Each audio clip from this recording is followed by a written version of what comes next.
Welcome back to everyone. In this video I will guide you how to fix fast charging not working on Motorola G87. Let's start the video if you want to fix this problem. So first of all, restart device. Just click and hold side power button and volume up button at the time. Click on this restart icon. Again tap on this restart icon, you will see phone is restart. After restarting, enter phone pin. You will see your problem is solved.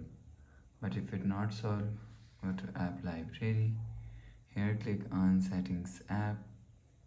Now in setting, scroll down and click on battery and enable fast charging. After enable fast wireless charging, go back to home screen. You will see your problem is solved. But if it not solved, go to app library. Here click on settings app.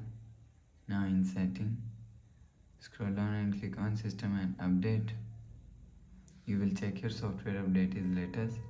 If it not latest, update your software latest. After update software latest, go back to home screen. You will see your problem is solved. So please subscribe for more new latest videos. Thanks for watching.